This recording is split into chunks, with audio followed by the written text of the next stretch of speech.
Abraham Lincoln once said that no man has a good enough memory to make a successful liar. In other words, if you lie, you'll eventually be found out because it is just too hard to keep your facts straight. It's also very difficult to keep your body from giving you away. Small gestures, rapid heartbeat, facial expressions can all reveal if you're being honest or not.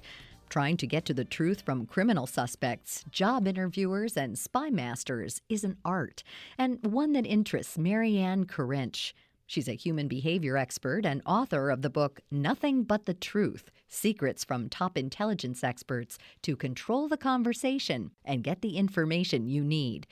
We asked her about the nature of truth and lies, how to tell if someone isn't being honest with you, and how the experts learn to converse with others to find out what they need. So, what is truth? Karinch says it's not the same as facts. I look at truth as kind of like white light. It's a combination of everything. It's not just facts. In fact, sometimes you can get the facts and not get the truth because truth weaves in human experience, intuition, and all kinds of other human elements that are very important to get the complete picture. So, if truth can be subjective and you test someone's statement against the facts and find that it's different, how do you know if they're lying? We don't want to allow so much leeway that somebody's version of the facts is going to be accepted as the truth. So there are ways that you can test to see if somebody is intentionally lying to you. That's really the crux of it, is whether or not that person is deliberately telling a story that is a deviation from the truth. So it doesn't make it that person's truth. What it makes it is a lie. And that could be an embellishment, it could be an omission, it could be any version of what the truth is. So what we need to do at that point is not make too many allowances, but just say, all right, is this deliberate or not? Karinch says that the answers that a subject gives, or doesn't give, can be very revealing. Take the interview that newsman Brian Williams did with Edward Snowden, the former CIA contractor who leaked thousands of classified files. The questions that Brian Williams posed to him that were yes or no questions were not answered with yes or no answers. So red flag would be, I ask you a straightforward yes or no question. Can you, would you, did you? And instead of telling me yes or no, you move through an explanation of something or repeat the question, sidestep it somehow so that I never get a clear yes or no. Sometimes it's best to rephrase the question to get someone to open up more. But how long do you go on rephrasing and asking the question before you quit? Karinch says that 3 strikes and you're out is the rule of thumb. However, if you can build trust, a rapport with the subject, then there's a good chance you can get them to open up to you. The key to building that trust is determining what their motivation is. There are lots of different ways to do that so that hopefully you can get to know the person well enough and get to understand whether or not the person is motivated to tell you the truth or to be protective. There are lots of situations like job interviews where the person might want to be very protective of information. So the motivation is to get the job. That's pretty clear. So what you want to try to do is establish a level of trust and connection. Sometimes you can do that with a quid pro quo. So I tell you something that seems to be a little personal about me, then you are probably going to be more forthcoming about something that's personal. And then I get to know you better and I get to understand your motivations a little bit better. You can also create a baseline of relaxation by asking some neutral questions about the weather or the drive to the interview. And then get a sense of what's normal. How does she sound when she's telling the truth and fairly relaxed? Look for deviations from that to see if there might be tension. And the tension could relate to maybe a shift in motivation. It could relate to an embellishment about a statement. Usually normal people will show stress if they're stretching the truth or telling an out and out lie. Karinch says that another way to nurture a successful conversation is to use motivators such as flattery. One of the conversation motivators is pride and ego up. That's how you would describe describe it if you were an interrogator. And it just means flattery. But it also means you could take someone down a notch. Flattery generally will help the connection with most people. They want to feel complimented. So you make them feel more important, perhaps, and especially if it's a hostile witness, you want to try to make the person feel important, feel as though the information that he or she has to offer is very important. That should nurture a connection. But then you could also do the opposite and make that person feel much smaller, less worthwhile, as though the information she has to offer doesn't matter. That's a pride and ego down. And what you want to do immediately after that is, because you're severing a connection, or at least starting to sever a connection, do something after that to pull the person back to you. Return a compliment a little bit after that. Curiosity is also a tactic that can get a reluctant subject to open up. If you want to try to figure out if a person who is not forthcoming will talk to you, try to get that person curious about what you have to say next. Let that person know that you're very curious about what he or she has to say.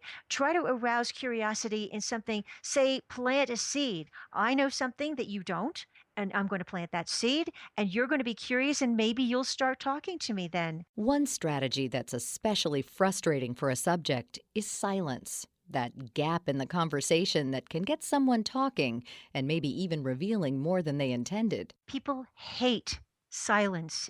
In different cultures, it works different ways. It might be 3 seconds for us and 6 seconds for someone in Japan, but it's only a matter of seconds. And there's a certain level of discomfort that creeps in, and all of a sudden, somebody has to say something. In a meeting, it works very well because people's tolerance levels will be different. So all of a sudden, there's silence, and somebody will chirp in with something. And occasionally, if it's a one on one, the something will be meaningful. It will be a conversation starter that has relevance, because you can maybe detect emotion, if not information. You can know how a person feels, but people just can't stand silence. Karinch says that our bodies will sometimes give our lies away. Automatic responses that most of us don't anticipate and can't control are often the crack in the armor that a savvy questioner can exploit. There are some people who, when they are under stress, whether it's a situation of being in front of an audience or whether it's telling a lie or any stressful situation, and they blush. Other people, most of us, revert to some sort of what we call an adapter. It's a little nervous gesture that we use, a self soothing gesture, like rubbing your fingertips together, rubbing your neck, rubbing your legs, something like that, that indicates that the person needs to relieve some stress. So you look for signs like that. There are also verbal signs that might also let the interviewer know that something's bothering a subject. If someone is generally talking in a well moderated tone, well modulated tone, and the cadence is perfectly normal, the pitch is pretty even, and then all of a sudden starts talking really fast or really high, or slows down quite a bit as though searching for an answer, those deviations can tell you something, that maybe the person is under stress. Doesn't automatically mean lie, but that's where you start to look for whether or not there might be a lie. And you use your questioning techniques and listening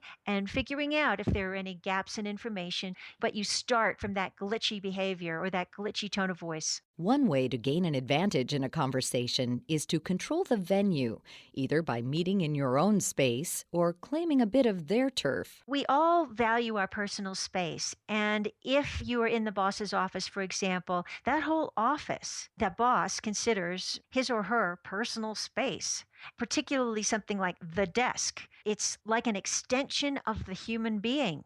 That is personal real estate. So there's a sense of control, a sense of confidence. I own all of this. You are in my space. So that can have a devastating psychological effect, and the person won't even know it. I mean, we instinctively react if we go into somebody else's space like that. It's just uncomfortable.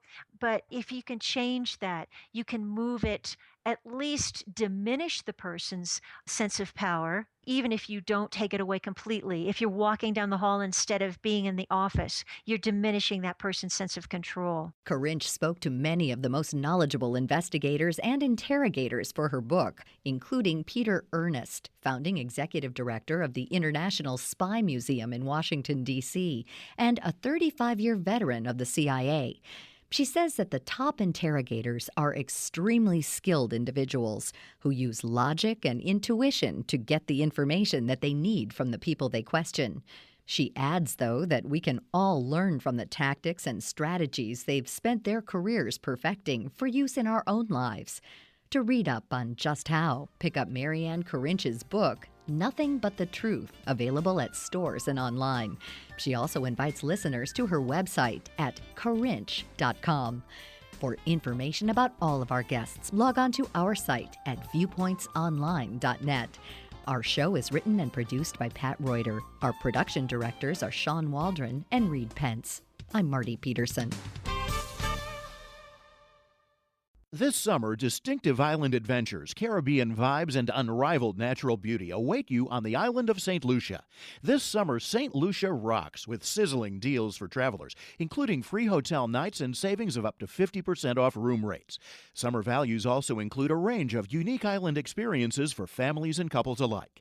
And in August, St. Lucia celebrates its rich centuries-long history of cocoa production with decadent deals during Chocolate Heritage Month. Visitors can toast the cocoa bean with inventive cocktails, chocolate-infused spa treatments, cocoa plantation tours, and island-wide hotel and resort savings up to 50% off. Chef Nina Compton, St. Lucia's culinary ambassador, former Top Chef finalist, and owner of New Orleans' hottest new restaurant, Compère Le Pain, suggests Summer's a great time to try my favorite dish, cocoa braised short ribs, and some island-grown chocolate to celebrate St. Lucia's heritage and Creole culture. So find out why St. Lucia rocks this summer at stlucia.org/summerrocks. That's stlucia.org/summerrocks.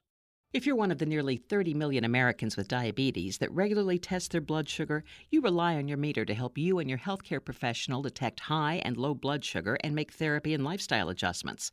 Now the new One-Touch Vario Flex meter with ColorSure technology takes the guesswork out of interpreting results. Endocrinologist Dr. Jeremy Pettis explains. Many people with diabetes have difficulty making sense of their blood sugar results.